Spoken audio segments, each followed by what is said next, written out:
안녕하세요. DJ 선아입니다. 오늘의 사연 시작해 보겠습니다. 안녕하세요. 요즘 손주 보는 재미에 푹 빠진 할머니입니다. 늦은 나이에 본 손주라 어찌나 소중한지 손주가 있는 분들이라면 제 이야기에 공감을 하실 것 같습니다. 그런데 손주를 이렇게 자주 보게 된 지는 얼마 되지 않았어요. 짧은 시간이라면 짧고 길면 긴 시간 동안 마음고생도 많이 했고 며느리를 오해하기도 했었죠. 요즘에는 젊은 사람들 중에 일찍 결혼하는 사람들보다 늦게 결혼하는 사람들이 대부분이잖아요. 그러다 보니 제 자식들도 30살이 넘었는데도 결혼을 생각하지 않는 모습에 워낙 늦게 결혼하는 추세다 보니 제 자식들도 그런가 보다 했었죠. 그런데 제 나이 환갑이 되는 시기다 보니 슬슬 손주 보는 재미를 보고 싶기도 하고 주변에서 손주들 자랑을 할 때면 어찌나 부러웠는지 모릅니다. 그래서 첫째 아들에게 넌지시 결혼은 언제쯤 할 거냐고 물어봤었죠. 만나는 여자도 있는 걸 알았기에 이왕 할 결혼 빨리 했으면 좋겠다는 마음이 들어 물어본 것이었어요. 그런데 아들은 제가 생각지도 못한 대답을 했습니다. 결혼? 나 결혼 생각 없는데? 그리고 요즘엔 결혼 안 하고 사는 사람들 많아. 아니, 너 만나는 여자 있잖아. 그렇게 오래 만났으면 이제 결혼해야지. 요즘에 그런 게 어딨어. 그리고 내 여자친구도 나랑 결혼 생각 없어.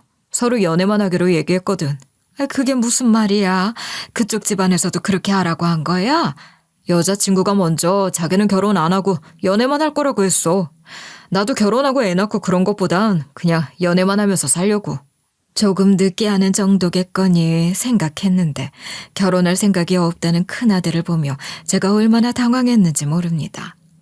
만약 저에게 큰아들 하나만 있었다면 무슨 말도 안 되는 소리냐며 어떻게든 결혼을 시키려고 설득을 했을 텐데 저에게는 둘째 아들과 막내딸이 더 있었어요. 막내딸은 늦둥이로 얻은 자식이라 이제 막 20대가 되었기에 결혼은 아직 멀었다 생각하기도 했고 막내딸이다 보니 아직은 시집 보내기 이르다는 생각이 들더라고요. 둘째도 큰애처럼 결혼을 안 한다고 하면 어쩌나 싶은 생각에 걱정이 됐는데 마침 둘째 아들이 결혼을 한다며 저에게 이야기를 했습니다. 그런 둘째 아들에게 잘 생각했다며 칭찬해주고 큰아들에게 주려고 했던 결혼 자금까지 보태며 결혼 준비를 시켰습니다. 결혼 이야기가 나오다 보니 저희 아들도 예비 처가댁에 가서 인사를 하고 둘째 며느리가 저희 집에 인사를 오기도 했었어요. 처음 둘째 며느리가 인사를 하러 왔을 때 예쁘장하게 생긴 모습이 너무 마음에 들었지만 입꼬리가 살짝 내려가 있어서 그런가 인상이 차가워 보이기도 했었어요. 그래도 전 둘째 아들을 장가 보낼 생각에 기분이 좋아서 제가 먼저 반갑게 인사하며 맞이해주고는 이것저것 물어봤습니다. 참 이쁘네. 우리 아들보다 어리다고 들었는데 기특하게 결혼 생각을 다 했어. 요즘 다들 늦게 간다고 하는데 오빠랑 결혼하면 그래도 잘 살 수 있을 것 같아서요. 부모님은 지방에 사신다고 하셨지? 그럼 둘이서 결혼하면 어디에 자리 잡으려고? 아무래도 저희 둘 다 회사를 다니고 있어서 신혼집도 회사 근처로 잡을 것 같아요. 제 질문에 며느리는 대답을 잘해주긴 했지만 말이 계속 끊겨서 더 말 붙이긴 어려웠어요. 그리고 한눈에 봐도 저희가 시댁 사람들이라 그런가 어려워하는 모습이 보였거든요. 그런 며느리의 행동에 친하게 지내기는 어렵겠다 싶은 마음이 들었어요. 둘째 아들이 결혼한다고 여자를 데려온다고 했을 때 막내가 절 앉혀놓고 교육을 시키더라고요. 엄마, 며느리는 가족이 아니다. 남이다. 따라해봐. 남이다. 남이긴 무슨 남이야. 가족이지. 엄마, 요즘 세상에 그러면 며느리 못 봐.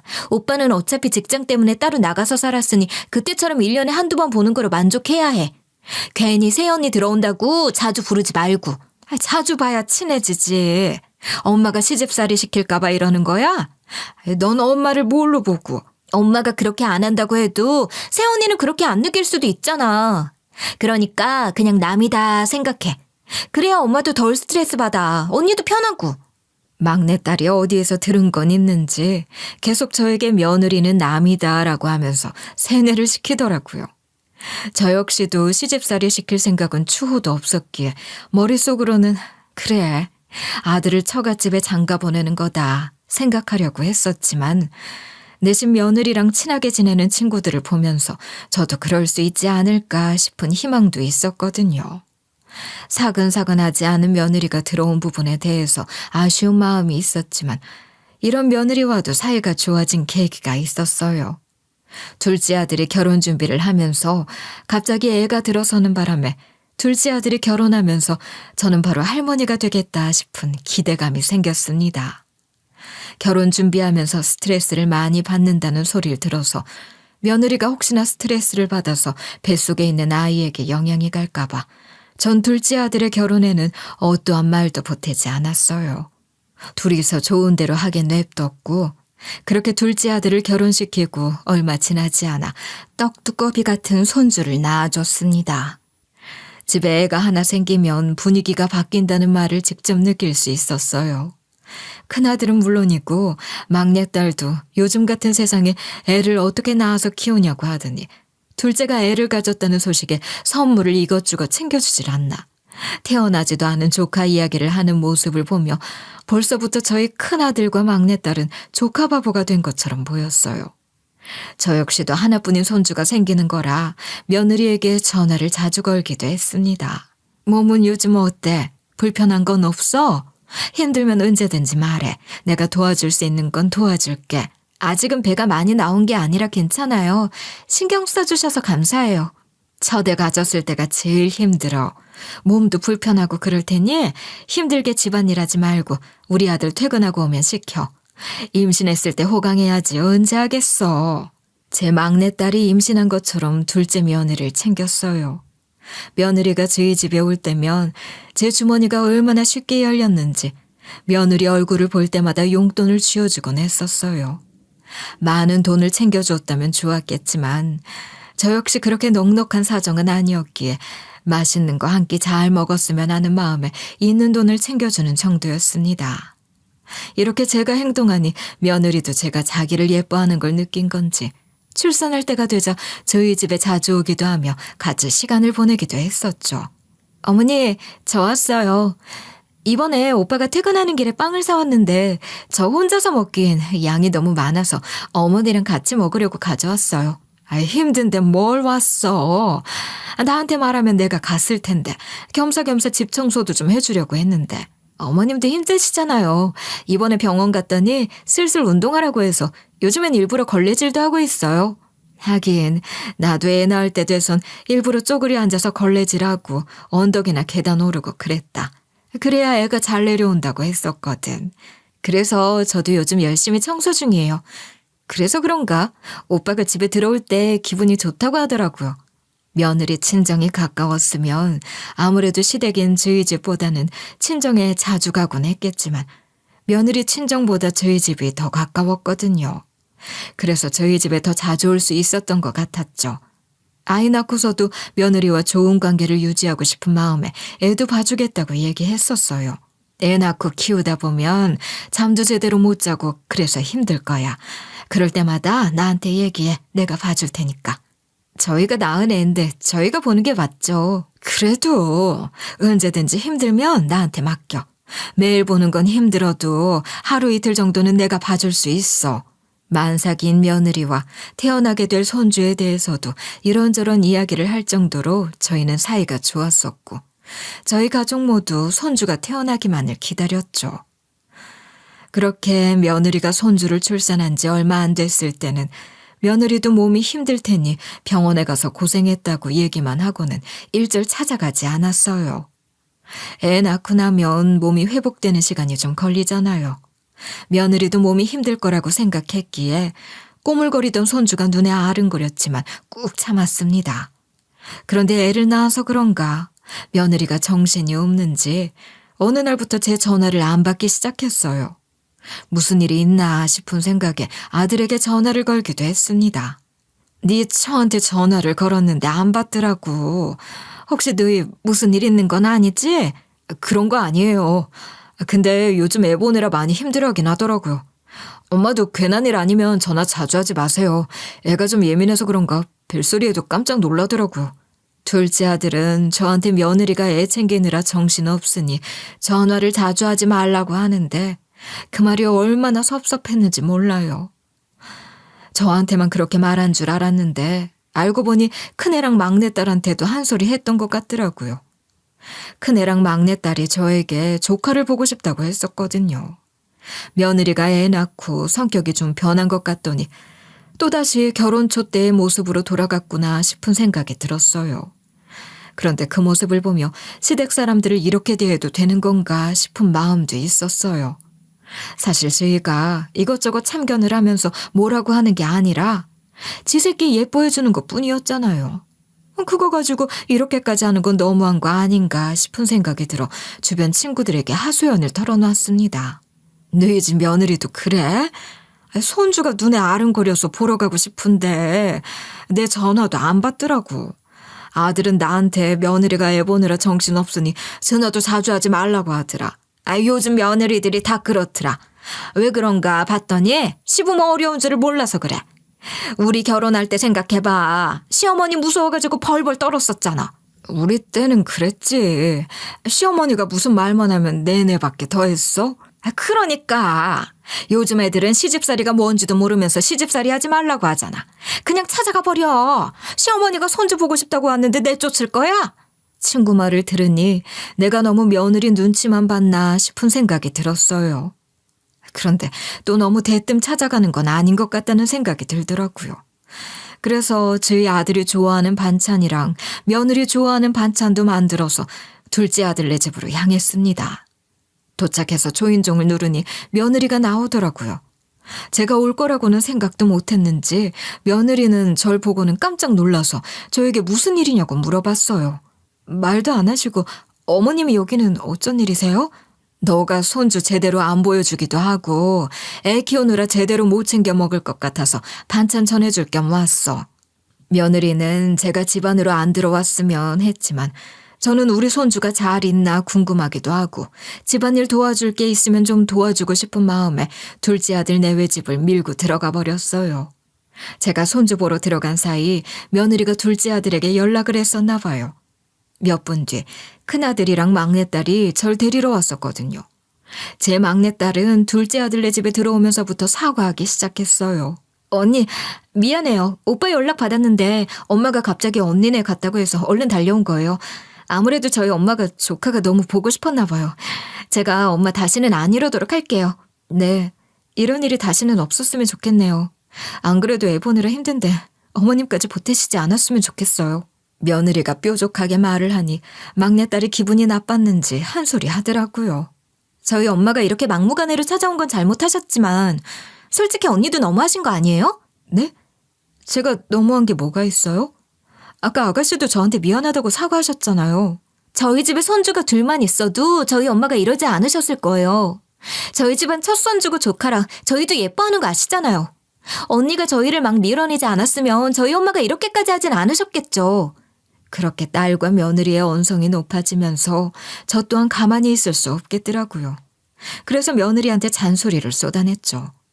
그 상황에서 둘째 아들까지 퇴근하고 들어왔기에 결국 둘째 내외와 크게 한바탕 하고 말았습니다. 좋은 소리가 오간 게 아니다 보니 둘째 며느리는 오히려 잘 됐다고 생각했는지 이때부터 저희 집에 제대로 오지도 않기 시작했어요. 손주가 어릴 때는 어려서 안 된다고 핑계를 대더니 손주가 4살이 되고 나서부터도 애가 갑자기 컨디션이 안 좋다, 누구를 만나서 놀러 가기로 했다 이러면서 사진이나 영상통화만 겨우 하곤 저희 집에 올 생각을 하지 않았죠. 작년까지만 하더라도 명절에 손주를 데리고 왔었는데 이번에는 둘째 아들이 명절 끼고 출장을 가게 돼서 다음에 같이 온다고 하더라고요. 안 그래도 괘씸하다고 생각하고 있었는데 저희 딸이 저에게 오더니 갑자기 이상한 말을 하기 시작했습니다. 엄마, 혹시나 해서 그러는 건데 설마 새언니 바람난 건 아니겠지? 그게 무슨 말이야. 애 낳은 지 얼마나 됐다고 바람이 나. 넌 말이 되는 소리를 해야지. 안 그래도 기분 안 좋은데 부채질 해야겠어? 아니, 들어봐봐. 내가 괜히 이런 소리 하는 게 아니라니까. 이번에 내가 친구들 만나려고 시내에 나갔었는데 거기에 세연이가 어떤 남자랑 웃으면서 걸어가더라고. 너희 오빠겠지. 얘는 지 오빠도 못 알아보면 어떡해? 엄마도 참. 내가 오빠를 못 알아보겠어? 딱 봐도 오빠보다 키도 크고 몸 좋아 보인 건 물론이고 인물도 좋은 것 같던데. 딸의 말에 저는 말도 안 된다는 생각이 들기도 하면서 마음 한구석으로는 혹시나 싶은 생각이 생기기도 했어요. 사람 일이라는 게 어떻게 되는지 아무도 모르잖아요. 안 그래도 며느리가 저희한테 하는 행동이 마음에 안 들었기에 속으로 우리 손주는 어디에다 맡기고 다른 남정네랑 놀러 다니나 싶어 벌떡 일어나서 아들네 집으로 가려 했습니다. 그런 제 모습에 딸이 한마디 하더라고요. 엄마, 어디 가려고? 세연이한테 가려고 하는 거야? 너가 직접 봤다며. 어떻게 된 상황인지는 들어봐야지. 내가 보긴 했는데 확실한 건 또 아니라서. 딸도 의심이 되는 상황이라고 생각하긴 했지만 확실하게 아는 상황도 아니었고 어떻게 된 일인지도 몰랐기에 조심스러워하는 것처럼 보였어요. 자칫하면 시자 노릇한다고 할 수도 있었기에 저도 멈칫하긴 했습니다. 세연이랑 사이가 좋은 거면 장난식으로 언니 시내에서 어떤 남자랑 걸어가는 거 봤다고 누구냐고 물어보겠는데 사실 우리가 그런 사이도 아니잖아. 괜히 말 잘못했다가 안 그래도 안 좋은 관계 더 안 좋아지면 어떡해. 딸의 말도 어느 정도 일리가 있긴 했지만 그래도 전 며느리에게 어떻게 된 상황인지는 들어야겠더라고요. 한번 말도 없이 찾아가서 며느리와 한바탕 했던 경험이 있었기에 이번에는 며느리에게 전화를 먼저 걸었습니다. 수화음이 얼마 가지 않아 며느리는 금방 전화를 받았기에 저는 바로 물어봤죠. 우리 손주는 잘 있니? 다른 게 아니라 이번에 너 시내에서 어떤 남자랑 같이 다니는 걸 봤다고 해서 어떻게 된 건가 싶어서 너한테 물어보려고 전화했다. 네? 그게 무슨 말씀이세요?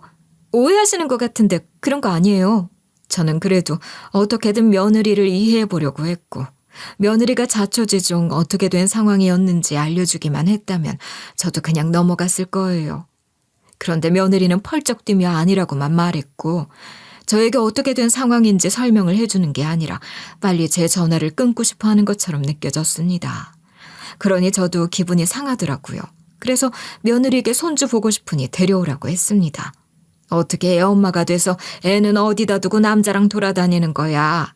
우리 손주 잘 있나 보러 갈 테니까 그렇게 알아라. 그렇게 막무가내로 찾아오시면 저 애 못 보여드려요. 손주 하나 있는 거로 유세 떠시는 거예요? 뭐? 유세? 됐어.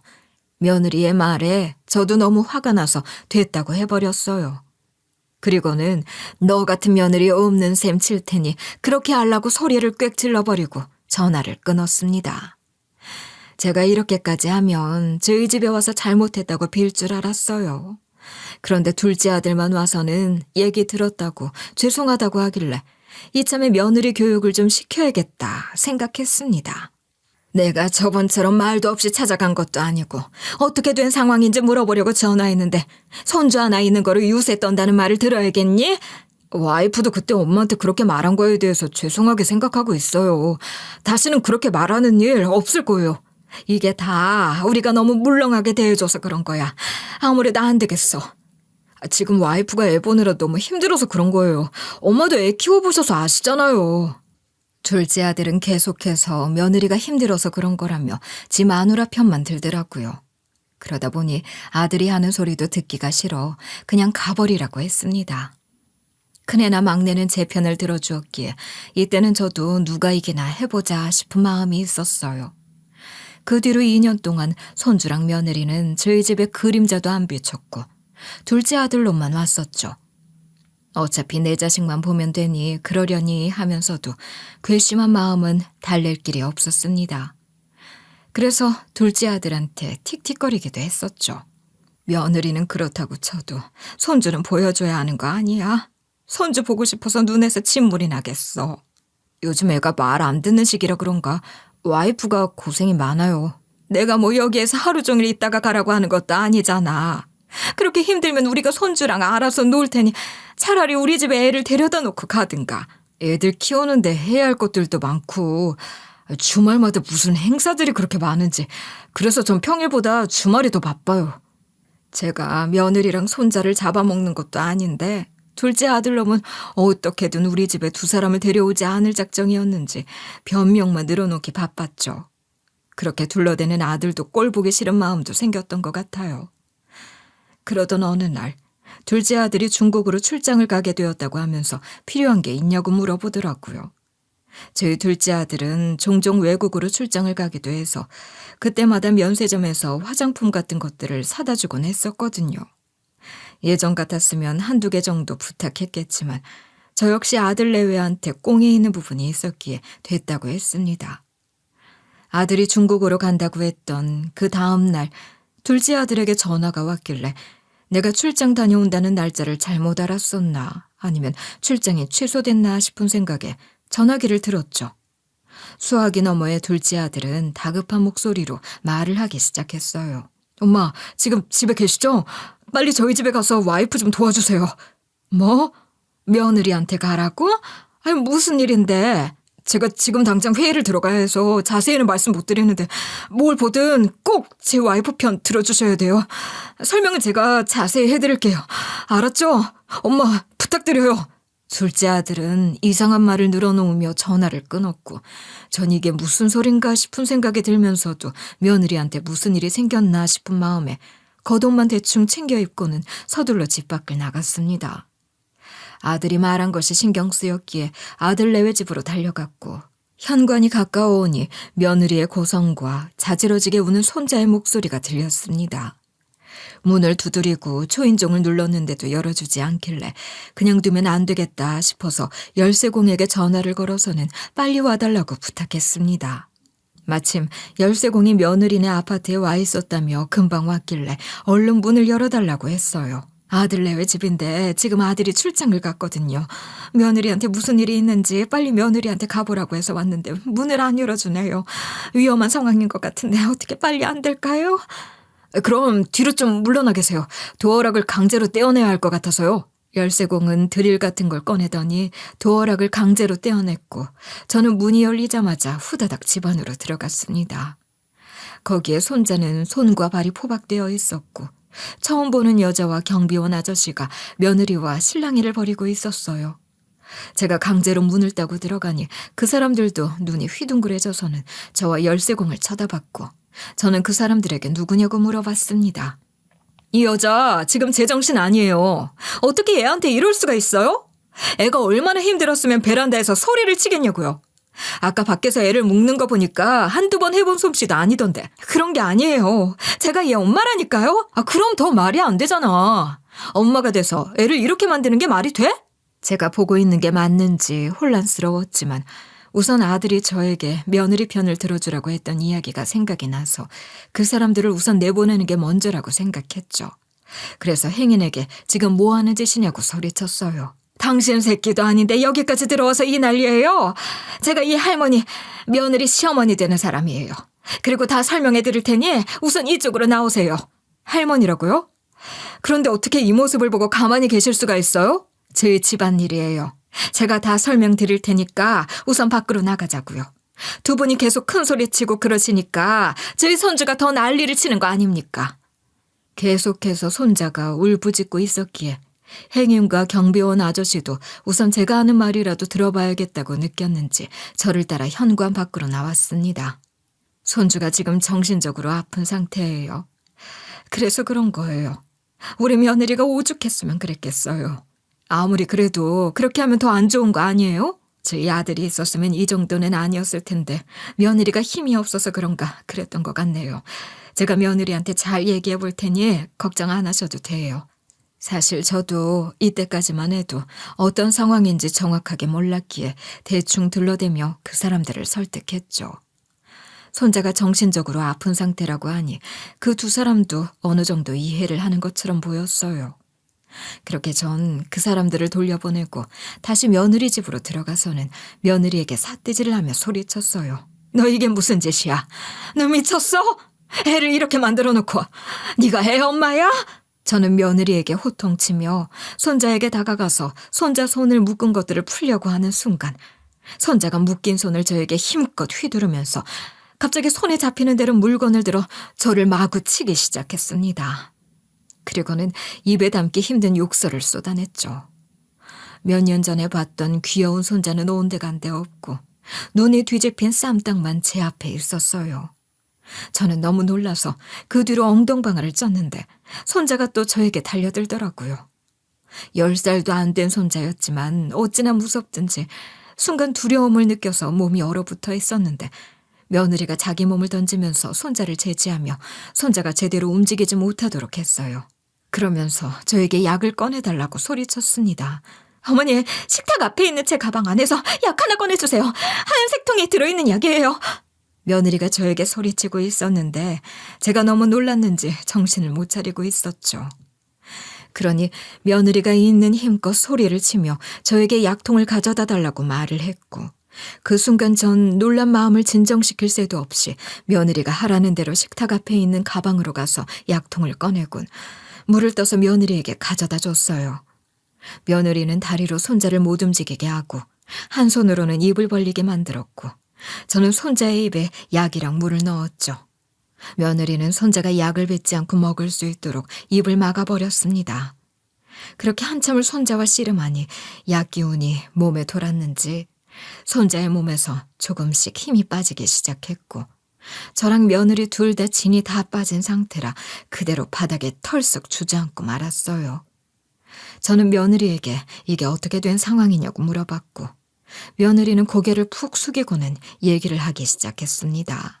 저희 애한테 분노 조절 장애가 있어요. 생각보다 심각해서 병원에 다니고 있었거든요.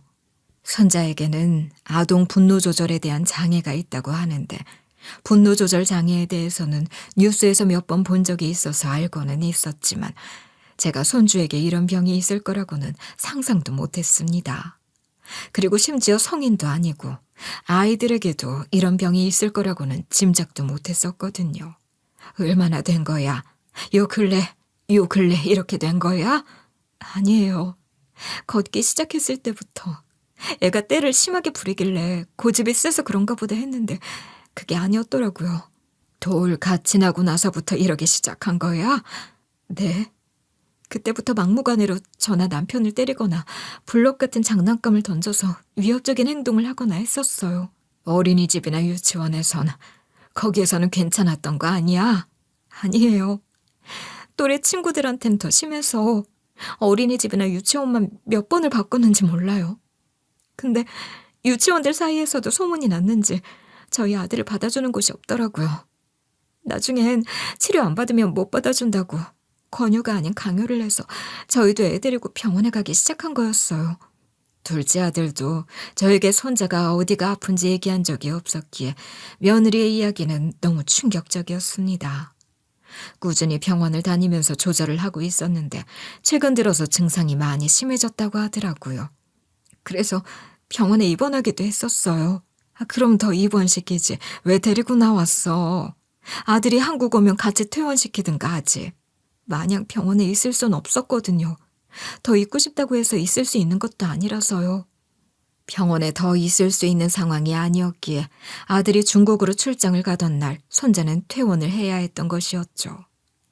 걱정이 되긴 했지만 며느리는 어떻게든 혼자서 손자를 데려오려고 했는데 애가 오는 길에 갑자기 흥분 상태가 되어버렸고 이런 손자를 안정시키기 위해서 며느리는 손자의 손을 제대로 못 움직이도록 묶으면서 가슴줄로 손자를 포박한 것이었죠.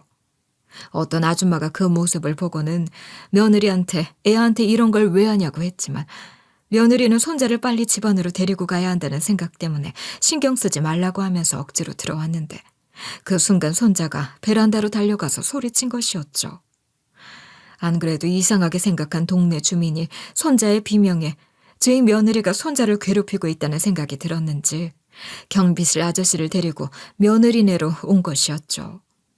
저는 상상도 못했던 말을 들었기에 너무 충격을 받았고 제 표정을 살피던 며느리는 저번에 제가 말한 남자에 대해서도 어떻게 된 상황이었는지 털어놓기 시작했습니다.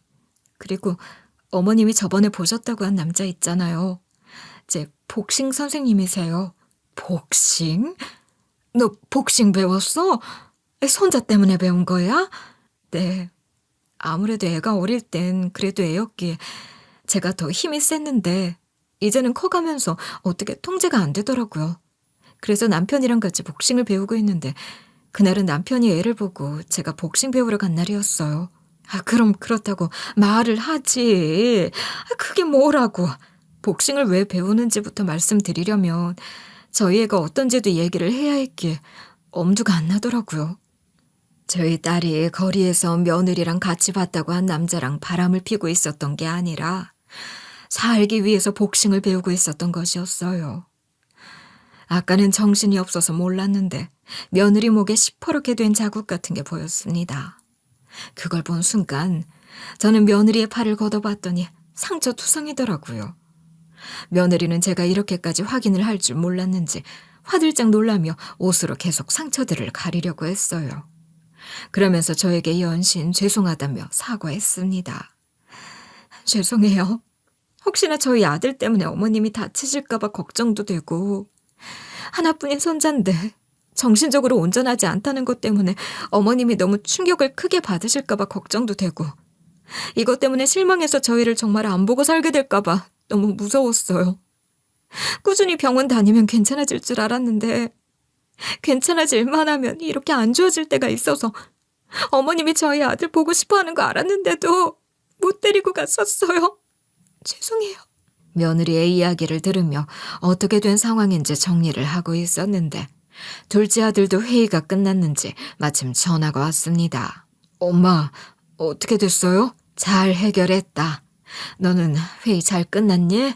네, 이제 막 끝나서 걱정이 돼서 전화 드렸어요. 죄송해요. 이럴 줄 알았으면 진작 말씀드려야 했는데 병원 다녀오고 나면 그래도 한동안 괜찮아지거든요.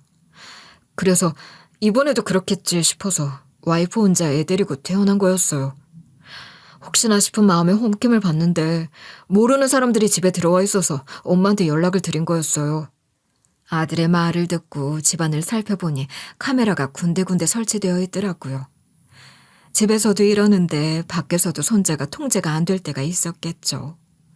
그럴 때마다 아들 내외가 극단적으로 손자를 저지하는 모습에 모르는 사람들이 훈수를 몇 번 두기도 했던 것 같아요. 그런 전적이 있으니 아들이 저보고 도와달라고 연락을 한 것이었죠.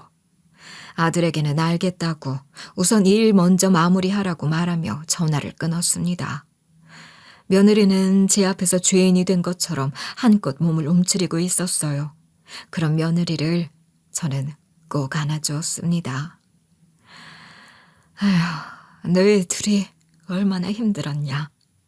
난 이런 줄도 모르고 오해만 하고 있었네. 아니에요. 저희가 말씀 안 드렸으니 어머님은 당연히 그러실 수 있죠. 근데 어디서부터 어떻게 말을 꺼내야 할지 모르겠더라고요.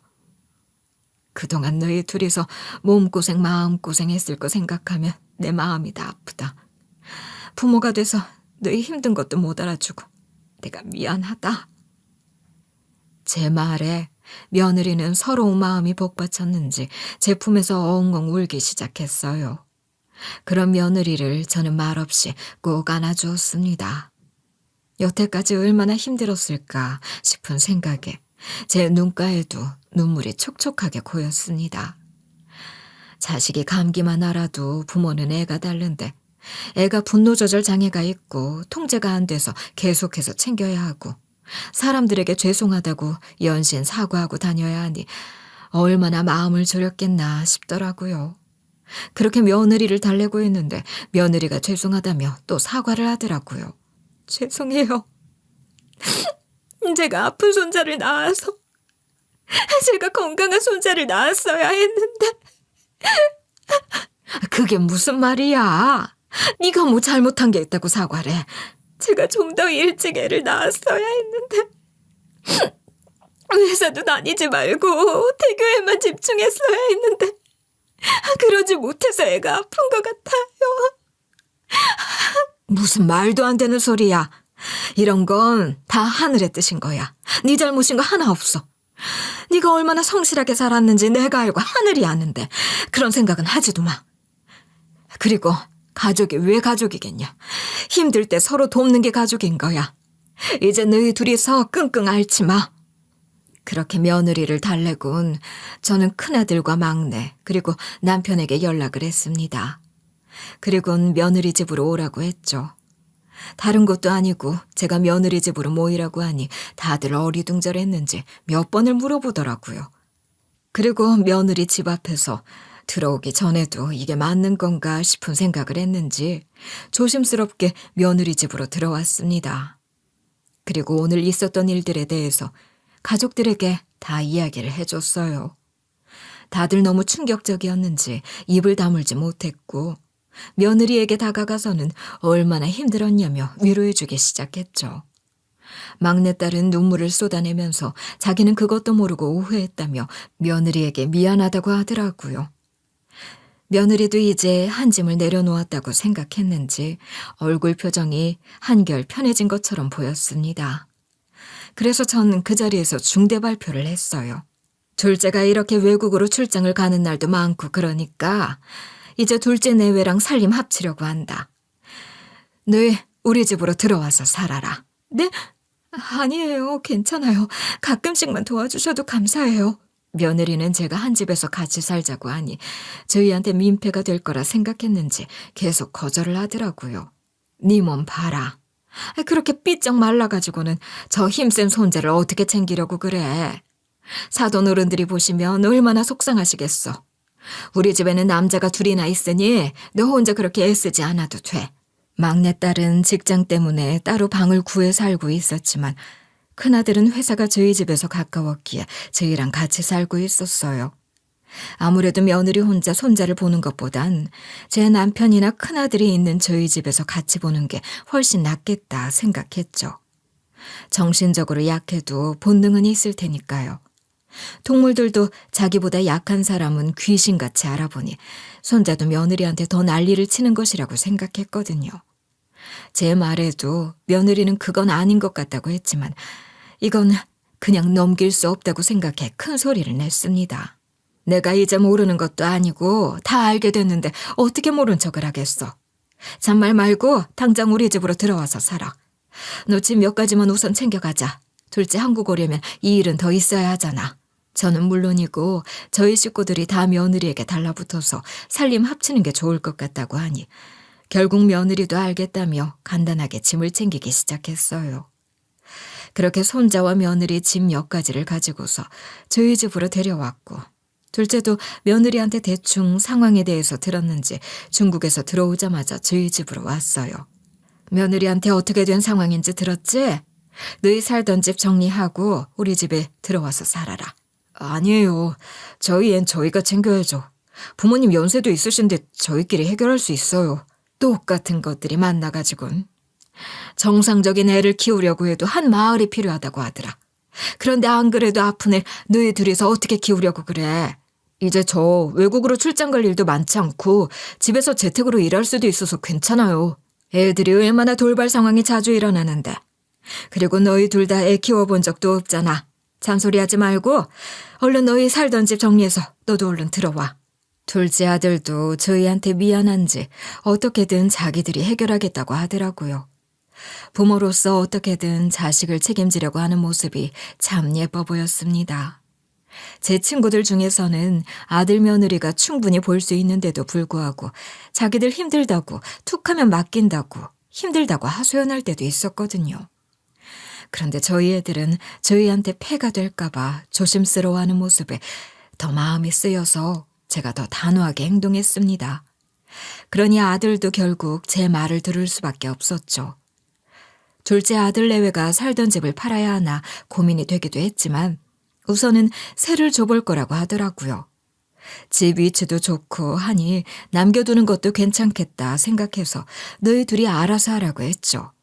그렇게 둘째네가 살던 집을 세주고는 저희 집으로 들어와서 살게 됐어요. 예전에도 느꼈던 거지만 집안에 애 하나 있는 게 참 크더라고요. 예전에는 손주가 하나라서 아쉬웠던 적도 있었지만 이제는 손주가 하나라서 다행이라는 생각이 들더라고요. 그렇게 온 가족이 한 명에게 집중할 수 있었으니까요.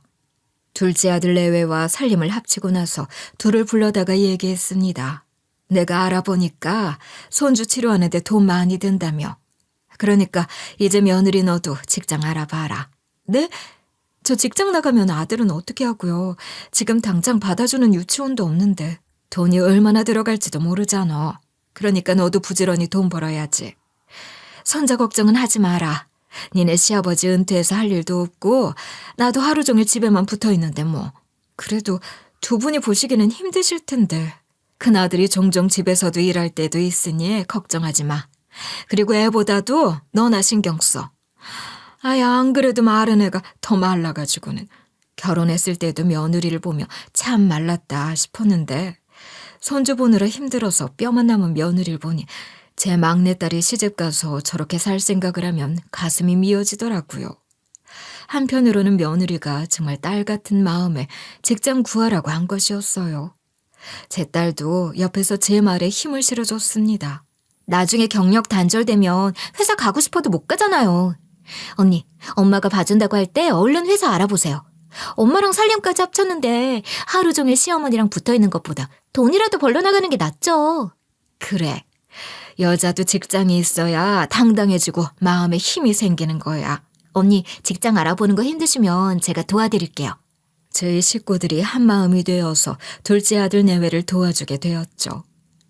제 마음 한켠에 이렇게 제가 며느리를 챙기면 나중에 저희 딸이 시집을 가서 시댁의 사랑을 받는 며느리가 되지 않을까 싶은 마음이 들기도 했었어요. 그래도 아들 내외가 손자 어렸을 때부터 치료도 이것저것 시키고 병원도 부지런히 다니며 케어를 해줬기에 병원에서도 호전이 되고 있다고 했기에 저희도 희망을 갖고 있었어요. 심해지는 시기가 한 번씩 찾아오면 힘들기도 했었지만 그래도 그 고비를 넘기고 나면 조금씩 눈에 띄게 좋아지는 게 보였습니다. 그렇게 저희는 온 가족의 손자를 돌보는 데 집중하고 있고 조금씩 좋아지는 미래를 기대하며 하루하루 살고 있습니다. 한때는 며느리가 없었으면 할 때도 있었고 다른 며느리가 우리 집에 시집 왔으면 더 좋았겠다 싶은 마음도 있었지만 제가 며느리를 오해한 부분이 컸던 것 같아요. 며느리도 직장을 다녀서 그런가 살도 조금 오르고 한층 밝아진 모습에 흐뭇하기도 하더라고요. 그리고 이번 일을 겪으면서 며느리도 저희에게 싹싹해지려고 노력하는 모습이 보였고 이렇게 저희는 서로 보듬으면서 살고 있습니다. 살면서 고비 한 번쯤은 누구나 만나게 되는데 가족이 힘이 돼주면 못 헤쳐나갈 위기는 없는 것 같아요. 제 사연은 여기까지입니다. 들어주신 분들께 감사하다는 말씀 드리며 마무리하겠습니다. 감사합니다.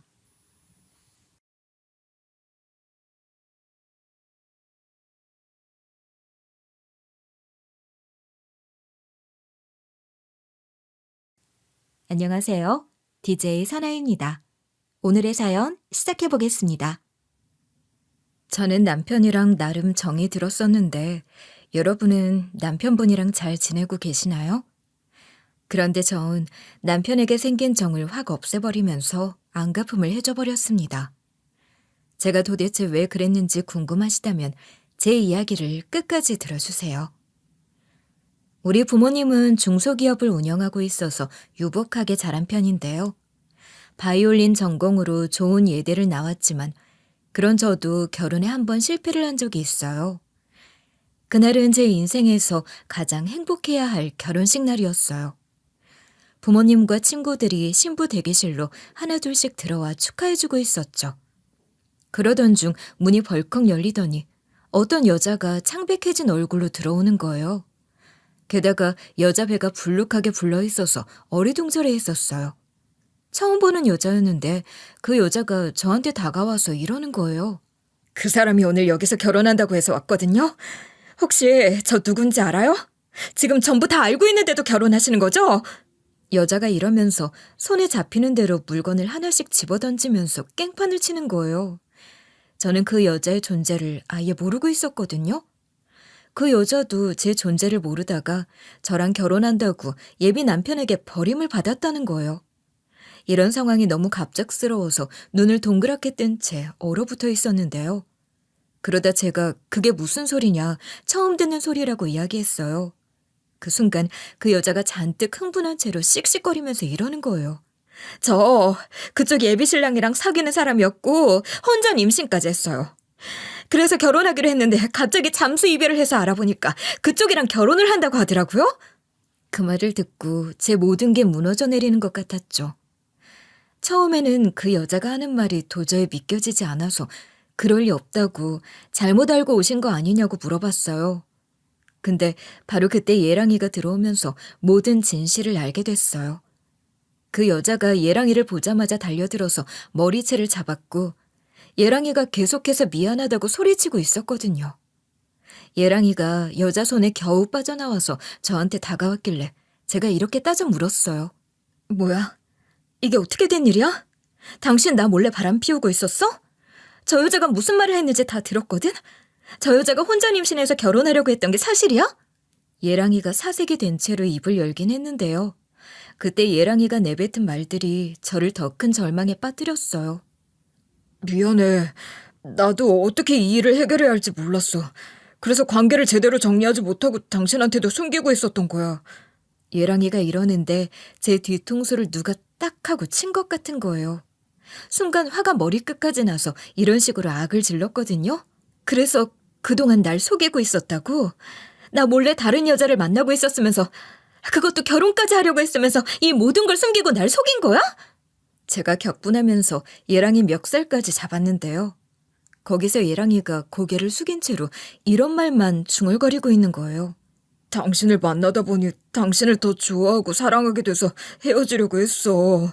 근데 저 여자가 임신했다고 하잖아. 임신한 여자친구를 버리면 소문이 안 좋게 날까봐 잘해주다 보니 일이 이렇게 된 거야. 예랑이가 이렇게 변명하는데 더 열이 받더라고요.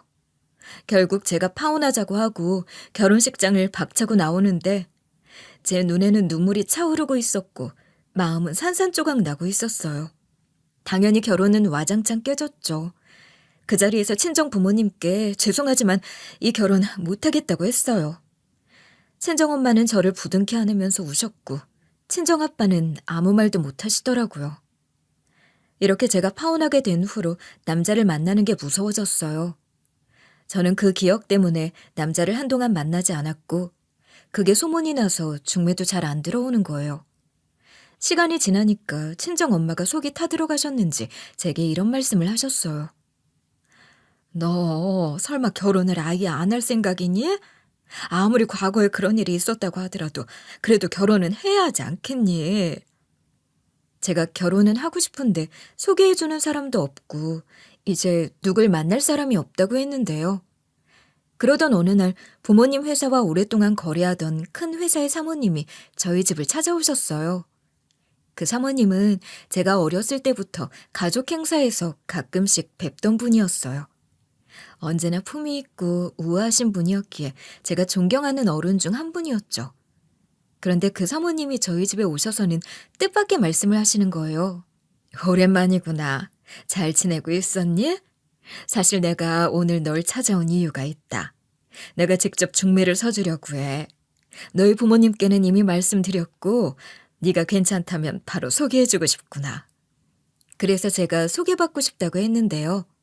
이 사모님이 취미로 사주를 보셔서 그런지 제 사주를 받아가시더라고요. 그리고 며칠 뒤에 다시 저희 집을 찾아오셔서 이런 제안을 해주셨어요.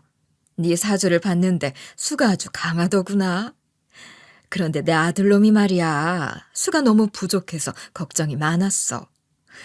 이래선 이 아이가 좋은 짝을 만나기 힘들겠구나 했는데 네 사주를 보고 나서 바로 생각났지. 이 둘이 결혼하면 정말 잘 맞겠구나 싶은데 우리 아들 한번 만나봐라. 사모님의 아드님은 가끔 행사장에서 마주친 적이 있어서 얼굴을 아는 사이였어요. 아드님이 언제나 깔끔한 모습이라 첫인상이 좋았죠. 어른들 앞에서 예의를 갖추는 딱 그 나이대의 젊은 엘리트라는 느낌이었어요. 그 이상은 아는 게 하나도 없었는데요.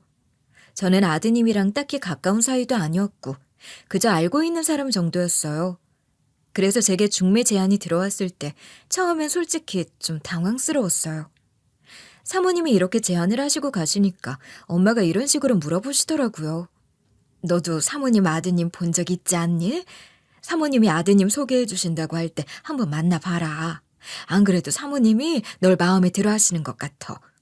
사모님이 아드님이 좋은 집안에서 잘 자란 괜찮은 사람이니까 부모님은 이 기회를 놓치지 말라며 저를 설득하셨어요. 그래서 일단 만나는 보겠다고 했거든요. 부모님을 통해 사모님 아드님의 연락처를 전달받고 연락을 좀 해봤어요. 그러다 며칠 후 사모님의 아드님과 만나기로 했는데요.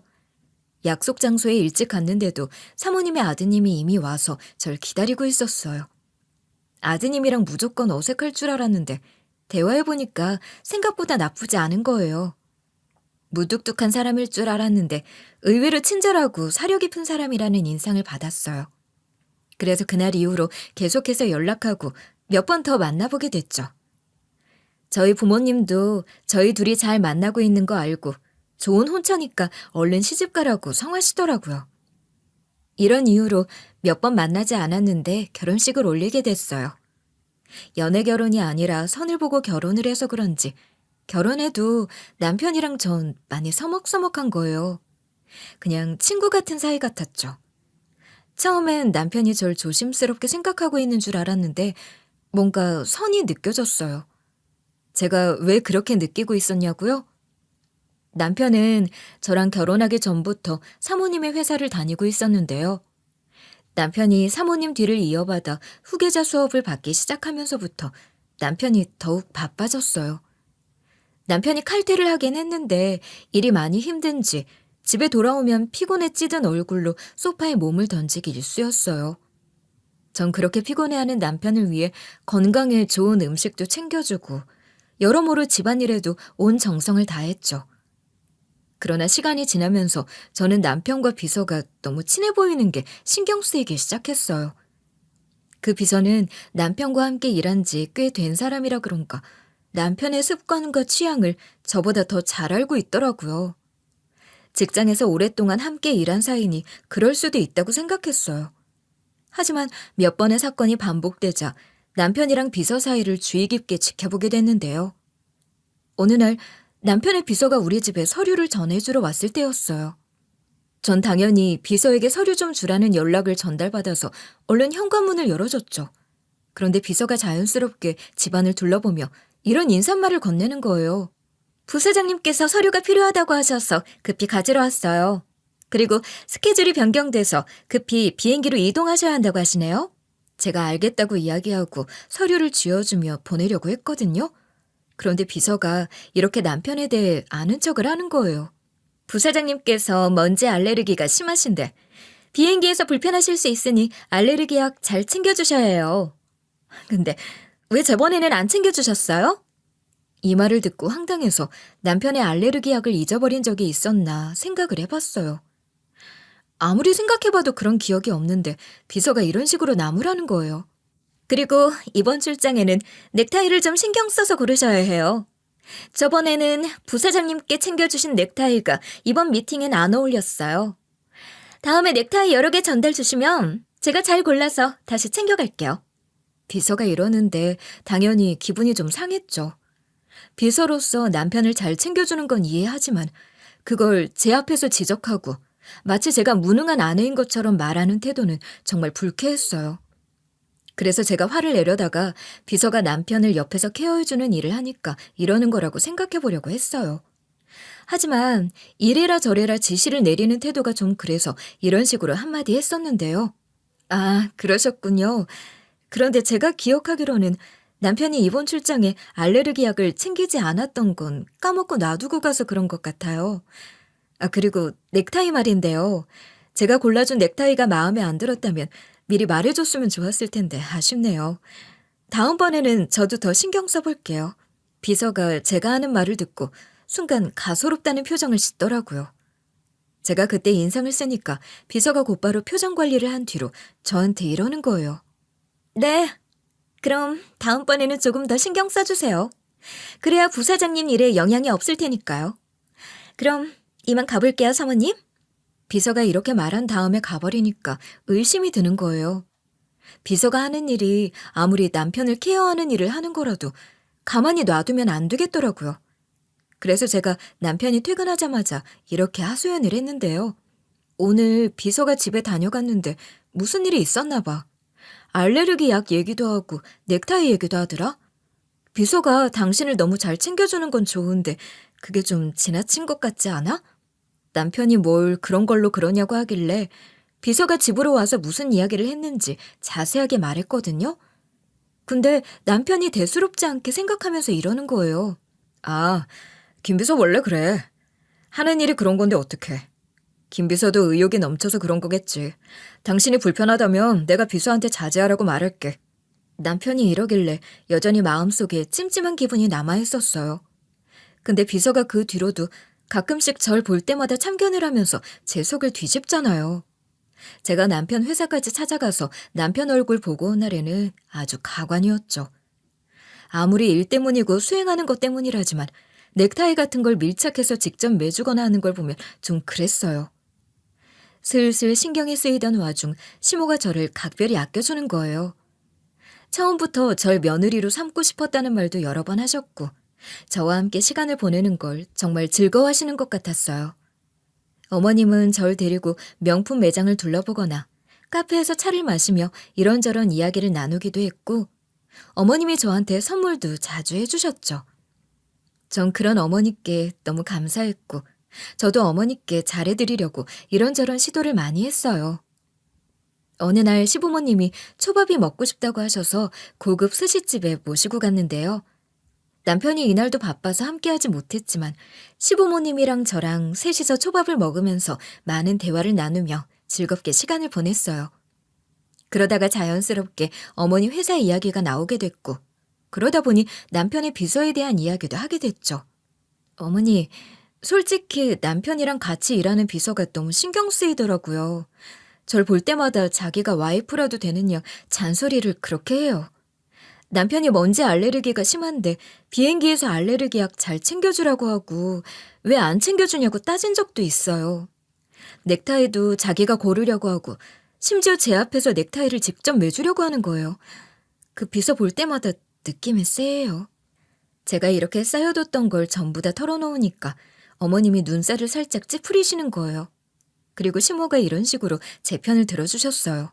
이야기 들어보니 버릇이 없는 비서 같네. 내가 자르라고 말해놓을게. 그리고 걔보다 며느리 네가 훨씬 예쁘니 걱정하지 말아라. 전 말이라도 너무 감사하다고 생각하고 있었는데요. 그 뒤로 비서가 일 때문에 우리 집에 찾아온 적이 없는 거예요. 남편 퇴근길에 몇 번 회사로 가보니까 비서가 안 보였어요. 그 비서가 정말로 잘린 것 같았죠. 시부모님의 사랑도 받고 있고 눈에 거슬리는 비서도 치워버렸으니 열심히 아이를 가지려고 노력했어요. 결혼 후 얼마 지나지 않아 저는 처음으로 아이를 가지게 된 거예요. 두근거리는 마음으로 병원을 찾아갔고 남편이랑 같이 우리 아이가 태어나길 기다리고 있었어요. 그런데 그 기쁨은 오래가지 않았죠. 첫 번째 유산을 겪었을 때 전 정말 마음이 무너져 내리는 것 같았어요. 병원에서 집으로 돌아오는 길, 저는 울음을 참지 못하고 눈물을 흘리고 있었는데요. 남편이 그런 제 손을 꼭 잡으며 한숨을 쉬더니 이러는 거예요. 당신이 일부러 그러고 싶어서 아이를 떠나보낸 게 아니잖아. 몸조리 잘하자. 고생했어. 아이야 또 가지면 되니까 너무 그렇게 생각하지 마. 남편이 이렇게 절 위로해줘서 다시 일어설 힘을 얻을 수 있었어요. 남편이 제 옆에서 든든하게 지켜주는 것 같아 조금은 안심할 수 있었는데요. 그렇게 첫 번째 유선의 상처를 이겨내고 다시 아이를 가지려고 노력하고 있었죠. 그러나 얼마 지나지 않아 두 번째 아이도 유산하게 된 거예요. 한 번의 아픔을 겪고 나니 이번엔 꼭 잘해내고 싶었는데 또다시 그런 일이 벌어졌으니 정말 절망 그 자체였죠. 모든 게 저 때문인 것 같고 제대로 된 엄마가 될 자격이 없다는 생각도 들었어요. 그런데 이번엔 남편이 너무 다른 반응을 보여주는 거예요. 병원에서 돌아오는 길, 남편이 한마디도 하지 않았어요. 의사 선생님께서 유산을 이야기한 뒤로 남편이 내내 무표정이었거든요. 그래서 전 눈물을 참으면서 어떻게든 이 상황을 이겨내야 한다고 생각했어요. 용기를 내서 묵묵히 운전을 하고 있는 남편에게 이리 말했었죠. 우리 다시 시도해보자. 이번엔 꼭 임신할 수 있을 거야. 준비만 제대로 하면 다음번엔 이런 일 없을 거고 출산도 할 수 있을 것 같아. 그런데 남편이 아무 대답도 하지 않았어요. 저는 남편이 무슨 생각을 하고 있는지 도무지 알 수가 없었죠. 이 이상의 침묵을 더 이상 참을 수가 없어서 억지로 목소리를 내서 물어봤는데요. 여보, 왜 아무 말도 안 해?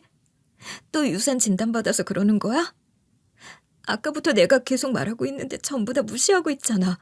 제가 이렇게 따지고 드니까 남편이 제 쪽을 힐끔 바라보더라고요. 그리고 나서 이런 제가 너무 지친다는 듯 남편이 이러는 거예요. 갑자기 무슨 말을 하는 거야. 피곤해서 그래. 그럼 우리 애가 세상을 떠났다고 하는데 웃고 떠들고 있어? 여기서 주절거리고 있는 것도 웃긴 거야. 남편이 이러고 나서 그 뒤로 단 한 번도 저를 쳐다보지 않았어요. 집에 도착했는데도 남편이 절 외면하고 있으니까 화가 나고 어이가 없고 황당하더라고요. 제가 대화를 시도해봐도 남편이 절 피해 다니더니 밤에는 남편이 곧바로 침실로 들어가는 거예요. 절 기다리지도 않고 혼자 침대에 누웠어요. 저도 남편 따라 들어가서 자려고 하니까 남편이 등을 돌리고 잠을 자는 거예요. 남편이 이러니까 심란해져서 잠이 하나도 오지 않았죠. 그렇게 꼬박 밤을 새고 일어났는데 어머님이 집으로 찾아오셨어요. 그동안 어머님은 절 아끼고 사랑해 주셨지만 두 번째 유산 이후로 변하셨을까봐 눈치가 너무 보이는 거예요. 아니나 다를까 시모가 제게 이런 말씀을 꺼내셨어요. 소연아, 아들한테 이야기 전부 다 들었다.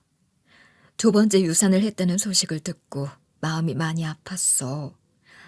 하지만 너도 알다시피 우리 집안에서는 대를 잇는 게 정말 중요한 일이야. 어머님이 차분한 목소리로 말씀하셨지만 그 속에는 어딘가 냉랭함이 느껴졌어요.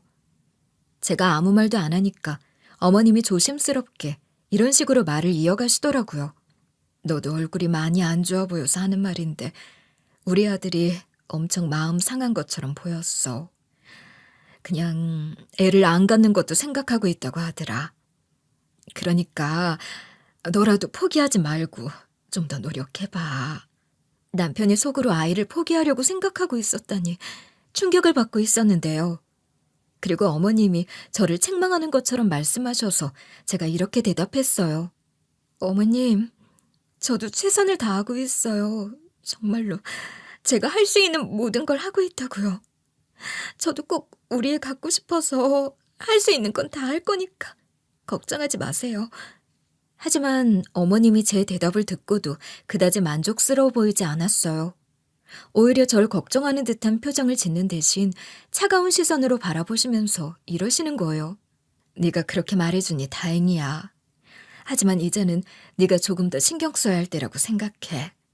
우리 아들도 많이 힘들어하고 있으니까 너도 그 부분을 생각해줬으면 해. 이후에 대화는 겉돌기만 하고 시모가 옛날이랑 다르게 더 이상 제 건강이나 마음 상태에 대해 관심을 보이지 않는 거예요. 오히려 시모가 저한테 문제가 있다는 식으로 이제 네가 좀 더 신경을 써야 할 때라는 말을 강조하셨어요. 시모가 이렇게 차가워지시니까 적응이 안 되더라고요. 일단 어머님이 이렇게 돌아가시고 남편이랑 저녁 식사를 함께 하게 됐는데 남편이 식사 중에도 계속해서 휴대폰만 보고 대화에 거의 응답하지 않았어요. 그래서 제가 용기를 내서 남편이랑 시모가 변한 것 같다고 말하려고 했지만 남편이 피곤하다며 대화를 회피하고 방으로 들어가 버리는 거예요. 남편이 절 아이의 귀찮아하는 것처럼 굴었어요. 그렇게 유산한 후 집에 혼자 있는 시간이 많아졌죠. 남편이 일이 바쁘다는 핑계를 대면서 계속 늦게 귀가하더라고요. 시어머니와의 관계도 서서히 변해갔어요.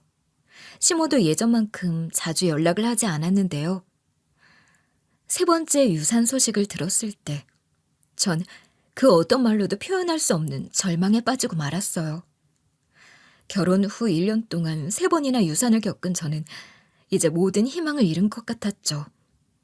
아이를 가지려고 그렇게 애를 썼는데 결국 제 손에 남은 건 텅 빈 마음뿐이었어요. 병원에서 집으로 돌아오는 길, 남편과 시어머니에게 전화를 걸어 이 소식을 전했는데요. 남편의 목소리는 여전히 차가웠고 시어머니는 무슨 말을 해야 할지 모르겠다고 하시는 거예요.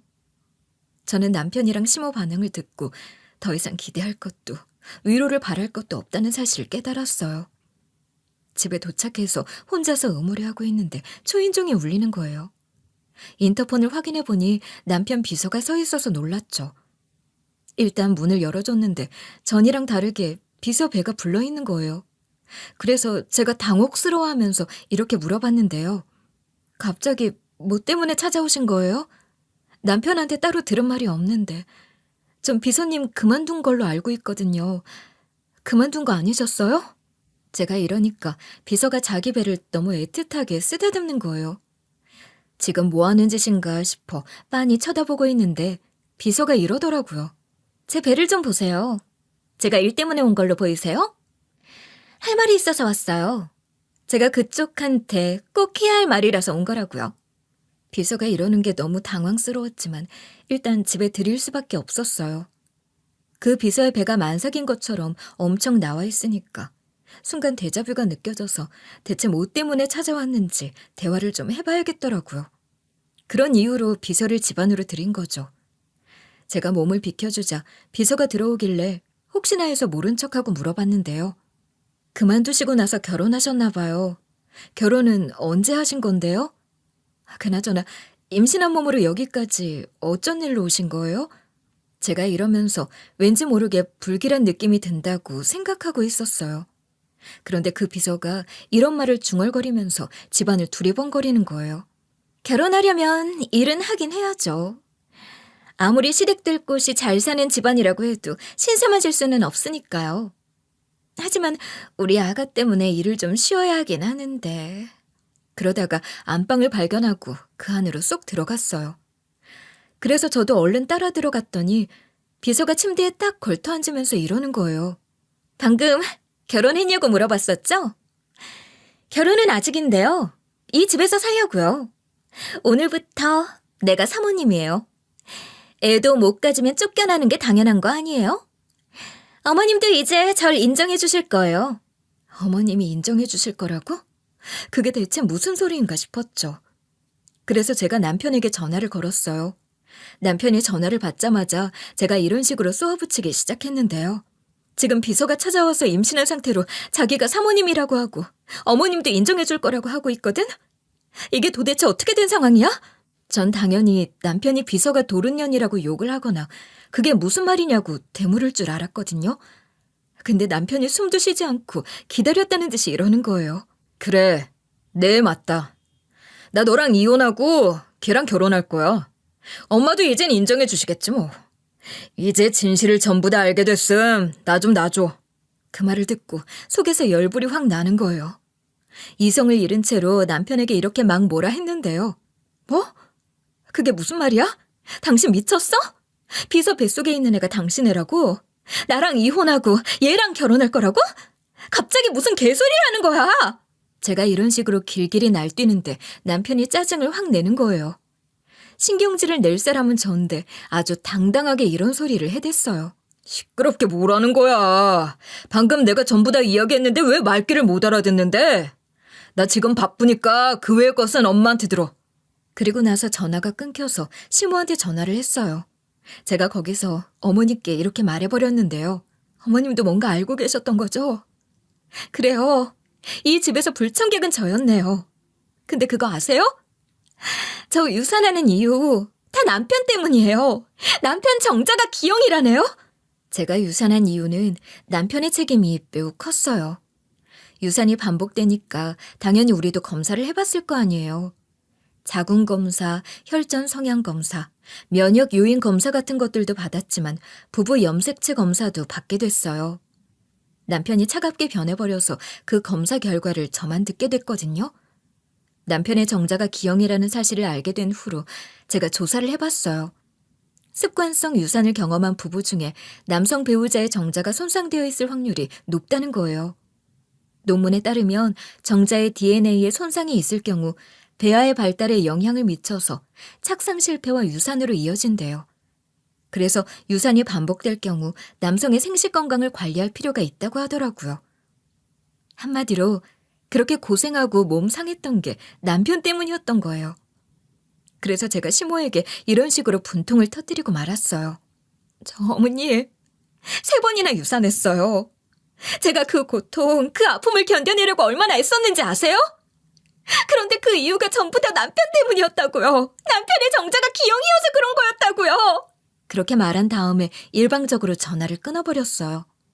그리고 남편 정자가 기영인 걸 모르고 있었던 그 비서년에게 코웃음을 치며 이렇게 말했죠. 그래, 꼭 순산해라.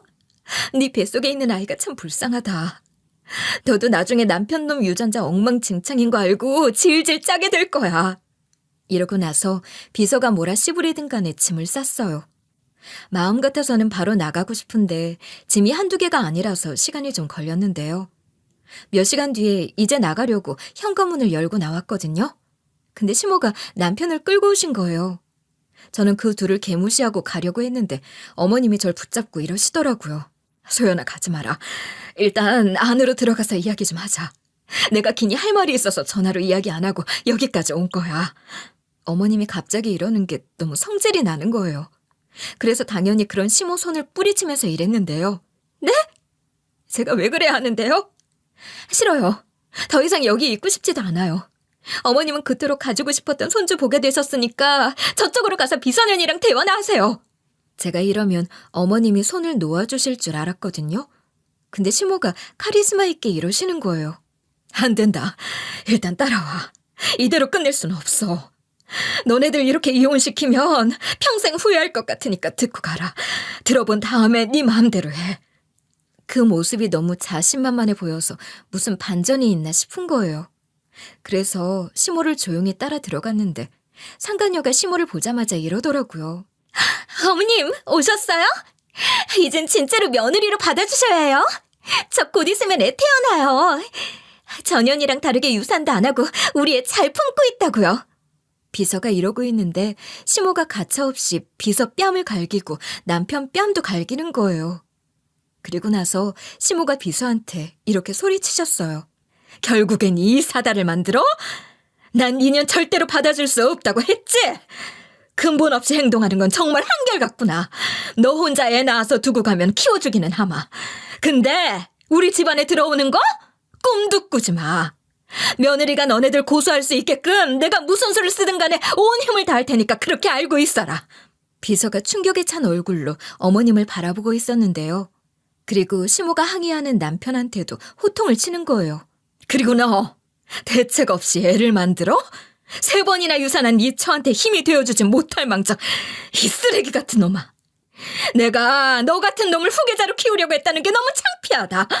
시모가 이러니까 남편이 그 앞에서 어버버거리고 있었거든요. 그런데 바로 그때 비서가 시모 앞으로 튀어나와서 이런 식으로 소리를 빽 지르더라고요. 이 아이, 어머님께서 그렇게 고대하시던 친손주라고요.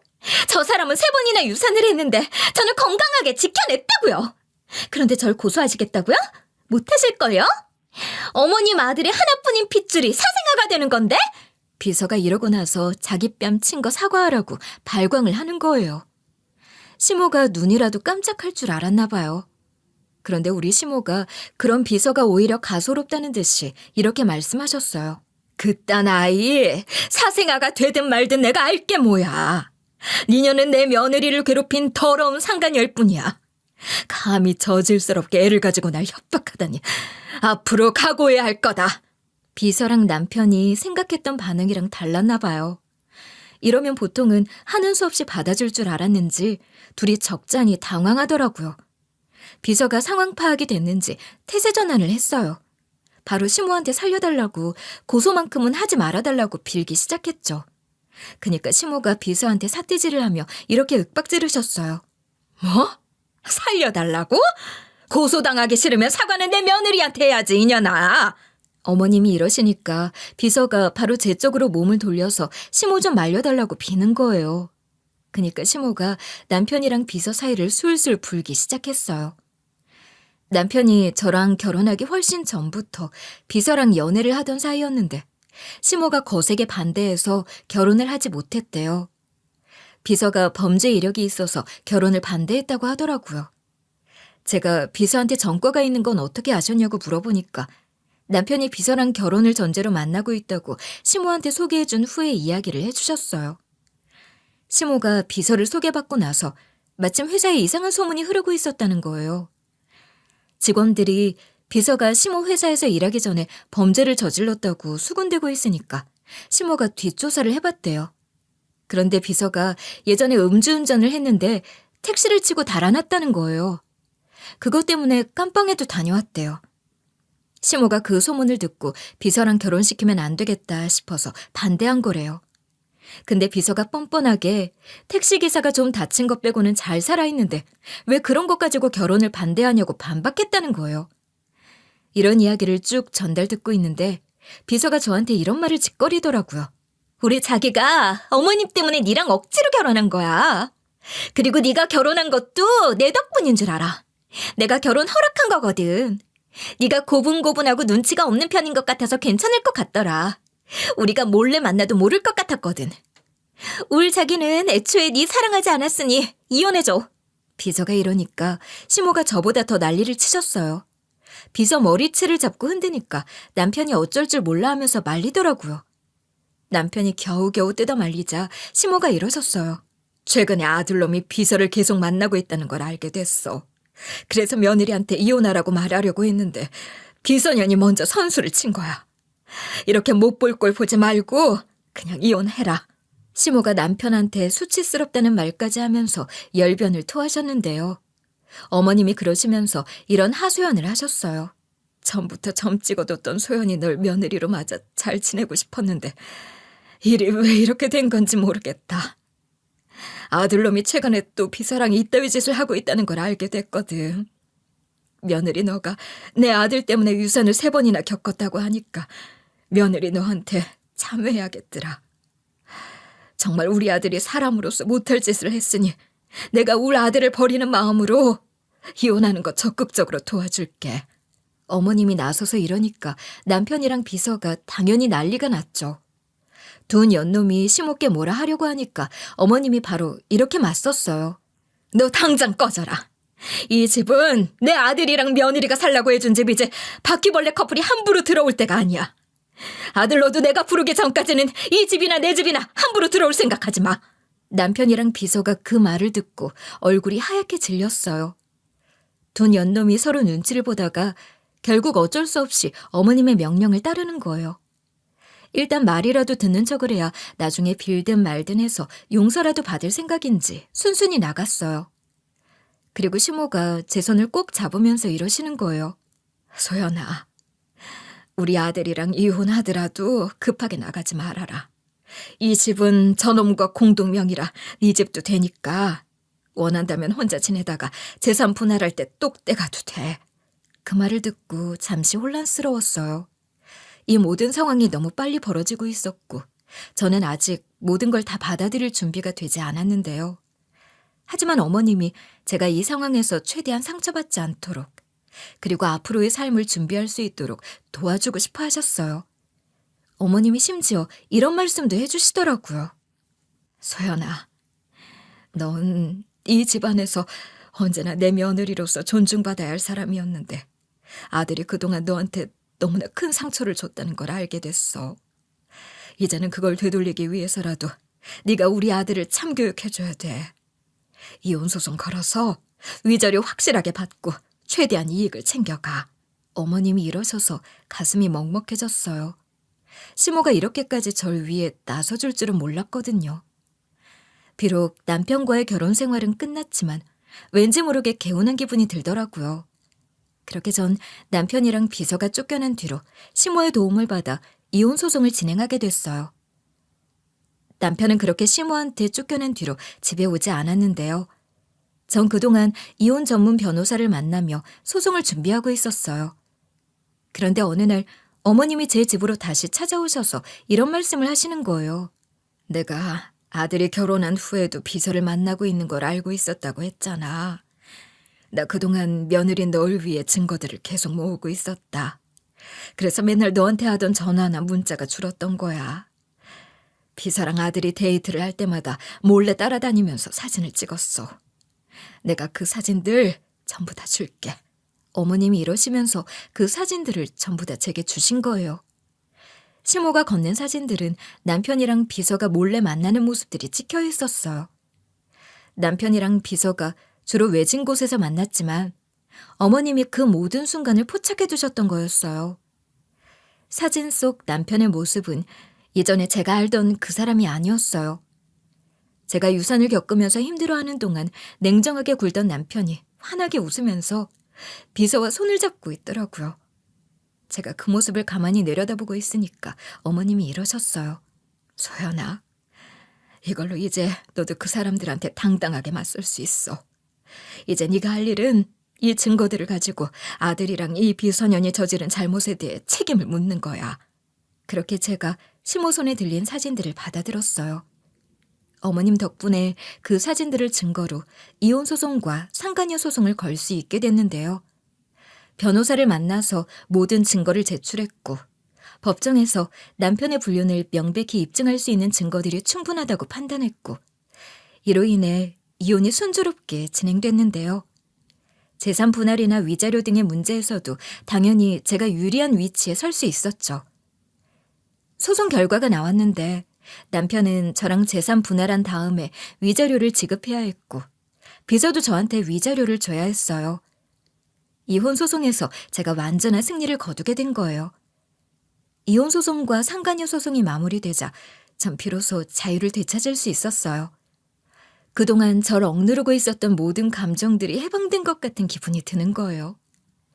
재산이나 위자료를 받게 돼서 좋았던 게 아니라 그동안 잃어버렸던 제 자신을 되찾은 것 같았죠. 전 남편은 물론 전 시모의 관계도 정리되었고 이제는 홀로서기에 집중하며 차츰 마음의 평화를 찾아가고 있었는데요. 그런데 어느 날 전 시모로부터 전화가 걸려왔어요. 휴대전화 화면에 어머님이라는 글자가 딱 뜨자마자 잠시 망설였어요. 이미 이혼한 상태인데 전 시모의 연락을 받는 것이 부담스러웠거든요. 하지만 잘 이혼할 수 있게 도와주신 전 시모의 전화라면 그냥 넘길 수는 없다는 생각이 들었어요. 그래서 전화를 받았는데 전 시모가 잘 지내냐고 물어보시는 거예요. 어머님 덕분에 잘 지내고 있다고 짧게 대답했는데 그 뒤에 침묵이 흐르더라고요.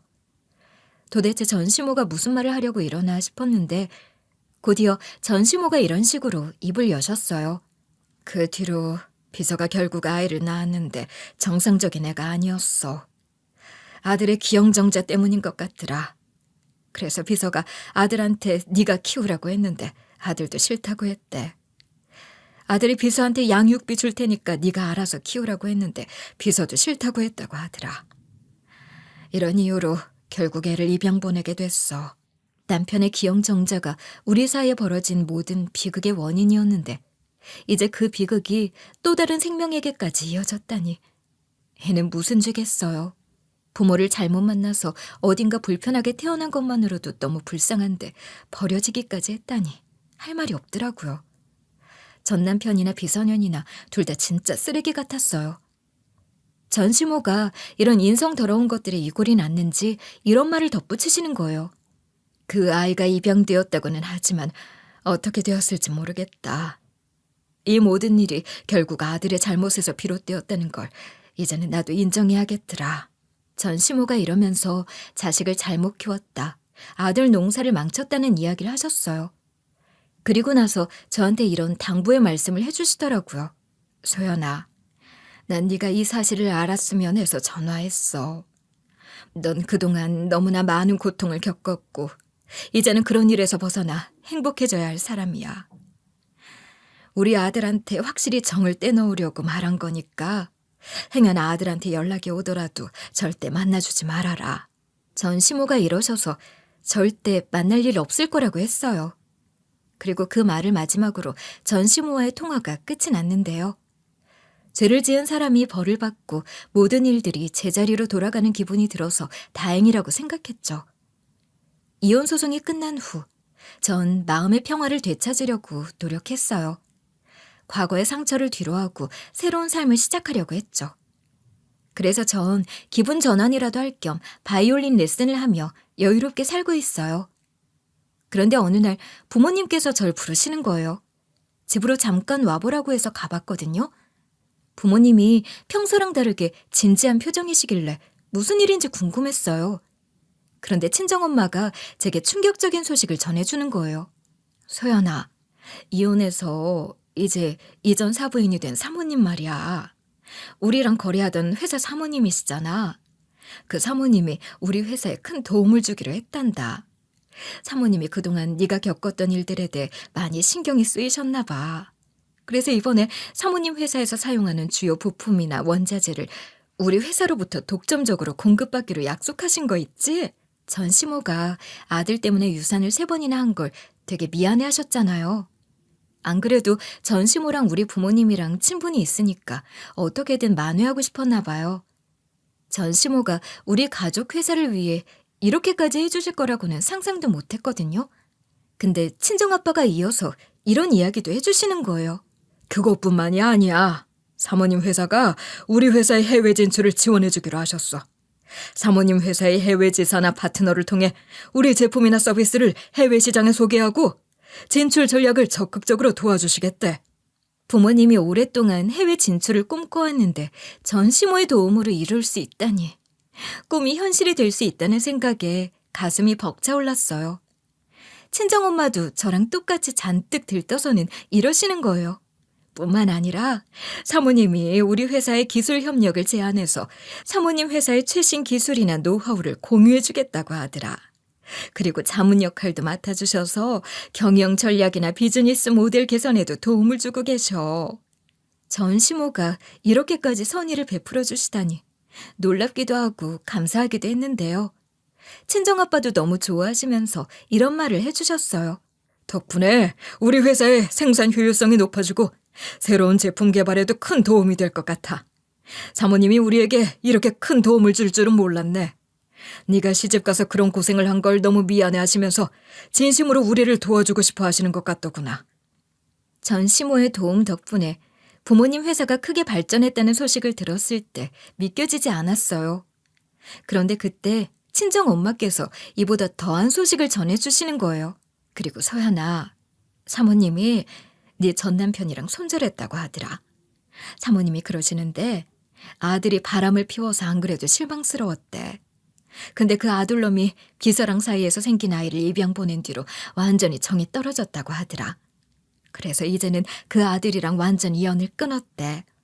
그런데 전 남편이 부모님 덕에 잘 살았던 거지 손절당하니까 거의 거지꼴이 되었대요. 전 남편이 전 시모를 찾아가서 이렇게 싹싹 빌었다는 거예요. 엄마, 비서랑 헤어졌으니까 제발 나 좀 받아줘. 내가 잠시 제정신이 아니었던 것 같아. 그러니까 제발 전처럼 잘 지내면 안 될까? 이런 식으로 사정했는데도 전 시모가 안 들어줬다고 하더라고요. 그니까 전 남편이 뻔뻔하게 울먹거리면서 이랬대요. 아니, 이제부터 안 그러면 되잖아. 다른 사람도 아니고 엄마 아들인데 이럴 거야? 전 와이프 때문에 그래? 전 아내한테 사과 받아오면 전처럼 대해줄 거야? 전 시모가 그 말을 듣고 눈깔이 획 뒤집혔다는 거예요. 이런 식으로 소리를 빽 지르면서 전 남편에게 으름장을 놓으셨대요. 뭐라고? 이게 진짜로 정신이 나갔나? 네가 드디어 미친 거야? 네가 거길 왜 찾아가? 너랑 이혼하고 잘 살고 있는 며느리를 왜 찾아가냐고. 다시 한 번만 찾아가겠다는 말만 해봐. 이 양심도 없는 놈아. 이러면서 전 남편한테 국자를 휘두르셨다고 하더라고요. 그때 국자에 묻어있던 음식물이 죄다 튀어서 전 남편이 허우적거리면서 피하다가 도망갔대요. 부모님한테 그 말을 듣는데 어이가 없었고 끝까지 뻔뻔한 양반이라고 생각했어요. 그러면서 전 남편이 나름대로 죗값을 치르고 있는 것 같아서 기분이 좀 나아졌는데요. 그래서 이렇게 사연글을 보내보게 된 거예요. 남들은 이혼했다고 하면 안쓰럽게 보는데 이혼하는 게 최악의 결과가 아니에요. 어쩌면 참고 사는 게 최악의 결과가 될 수 있으니 이혼을 생각하고 계신다면 반드시 벗어나시길 바랄게요.